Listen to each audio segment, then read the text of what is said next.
Hey everybody, this is Sally Griffin, aka Millionaire Yogi, and I help visionaries become world-changing influencers. And this series of short talks on different aspects of influence hopefully is going to ignite something within you to help you get in touch with what the changes you'd like to see in the world. So the topic I want to talk to you today is it's not the result, it's the evolution.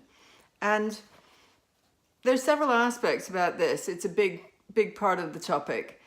If you are not attached to a specific outcome and you're an influencer, then what will happen is you can allow that idea to evolve in different ways. Now, I want to give you a really interesting example. You may not be the best face of your own brand, right? And it's not talked about a lot because people want to attach to a certain look, to a certain, like it's mine. And we've already talked that in influencer mindset, then what you're doing is you're not really keeping something for yourself. There's usually a bigger vision behind it.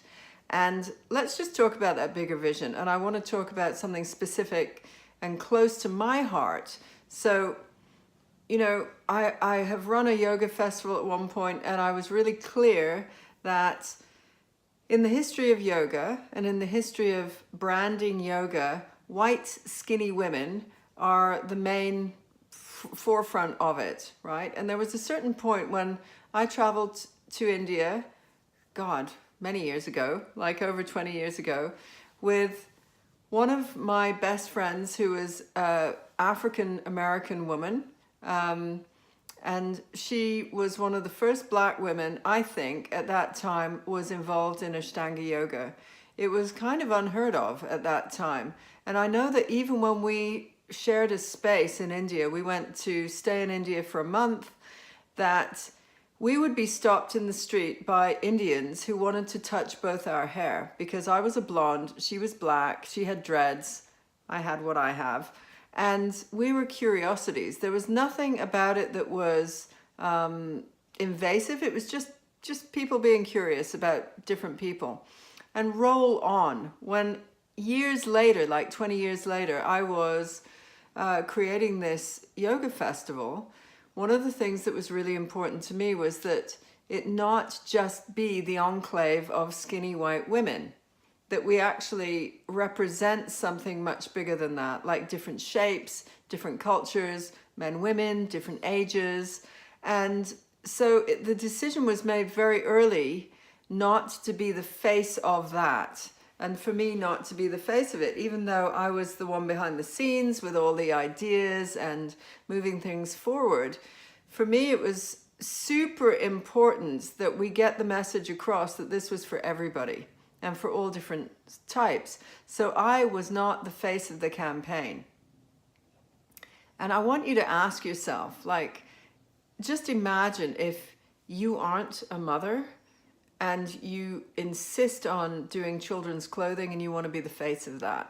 There's a certain absurdity in it, you know? And for me to represent something at that time which was inclusive of all, and to be the very paradigm that I'm trying not to represent, which is a skinny white woman, it meant that I had to step back. And it means that you may have to step back for the greater good of the influence, of the cause, of the movement that you're creating.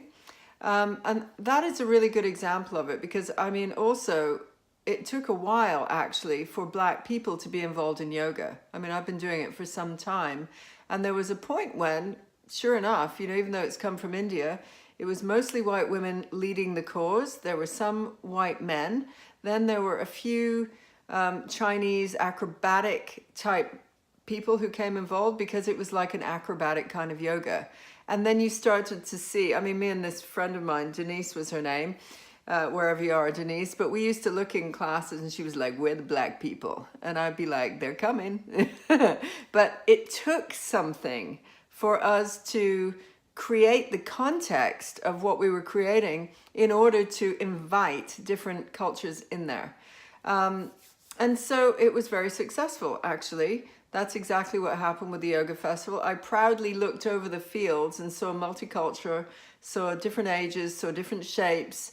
And so we knew that it had worked at that point. But there may be something that you're working on that you really aren't the right fit for it. You may be the most wonderful human being behind the scenes, which is great. But if you want to level up your influence and you want to be smarter about it, you've got to ask yourself, are you actually the best front man, front woman to your brand? And the answer may be no. And just take it gracefully and step back and be smart, because what you're doing is you're making a business judgment on it. It's not personal. So step away from the personal. So that's one aspect of this topic. Another is you may have like a goal that you want and that you're trying to move something forward in terms of like an evolutionary idea, and when you're really settled into the idea that you're moving on a wave or a current or a flow, if you like, then you have just got to know that persistence is one of the things that really pays off, because there will be setbacks. Absolutely 100% there will be setbacks. And if you know that from the outset, you're not going to be as surprised or as disappointed when they start to happen. Because the path of an entrepreneur is like it's like this movement that is taking on different evolutionary aspects as it flows through groups of people, the right timing, different ideas. And I think I've mentioned before that ideas tend to drop down all at the same time. There's an evolution of an idea, and all of a sudden the same group of people will have the same idea. And like authors will have just an amazing plot come through, and then they find out that somebody else has written the book. And rather than being disappointed about that and taking it like, oh, that was mine, instead, if you could see that you are part of this flow of group consciousness that is all doing the same thing, and then within that, to create something uniquely yours. So it's almost like you're taking just a moment in time, and rather than trying to do the da-da, this is just for me, and that's it. Instead, you're saying, I am part of this progression. I might have a little bit of this slice here, just that slice. I might be the one that moves something forward. Another example of that is, say, bringing in, like, Tom's, the shoes. When he did the idea of he wanted to address poverty and child poverty in the world, and he wanted to create, so he's a shoe designer, but he wants to do something that's amazing for the world. He created one pair of shoes, then gives a pair of shoes to a child. I mean, what an amazing, amazing idea that was. But it wasn't about him, and it wasn't about him and his child.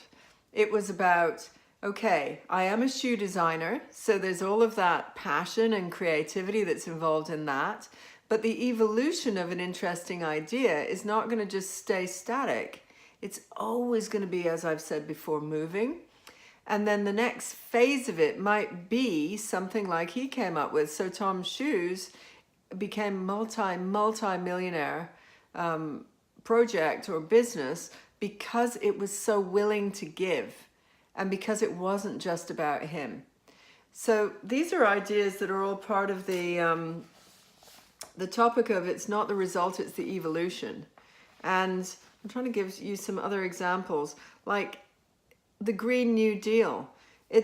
There's one step forward, but it takes something for you to step back and go, well, it doesn't have to be me being the one who gets the accolades or the, all the applause from doing something. The joy and the satisfaction is in that something is actually happening. And so with the Green Deal, they knew that with the Green New Deal in America right now, that it hasn't got a chance really of taking off yet, but that it got to the highest level of power that somebody in the right position could put it forward. And even that is a step. Even that is a powerful, powerful step. And then there will be something else that will happen that it won't be just amongst environmentalists. It's moved from a position of being like solely eco-warrior level to conscious scientific level to groups of academic and then groups of people on the street to finally getting to a position of power where we know that it won't happen immediately, but that is a significant step, and that person can take, say, the credit just for that bit. And then the next bit rolls forward and rolls forward. And as it rolls forward, there will be something like with a calling. You are called into action. You don't know what you need to do until that moment happens, until that phase of evolution happens, and you just will, you're already on the roll with all the other people who are at the same, like your team, it's like a herd of horses running, and then one gets there first, but it doesn't matter because nobody is going to win the race, right? We're all in it together. So this is another section of the way we can look at influence. So are you somebody who wants to create something like Tom's Shoes? Are you somebody who wants to interweave charity into your business so that it will go on long after you do? And again, just to remind you that the next topic that I'm going to do is a really interesting one. It's called You Can Do It Wrong If Your Stand Is Strong. So that's about branding, where you can have everything that doesn't look like it's going to make it. You break all the rules and it's the thing that's going to make it.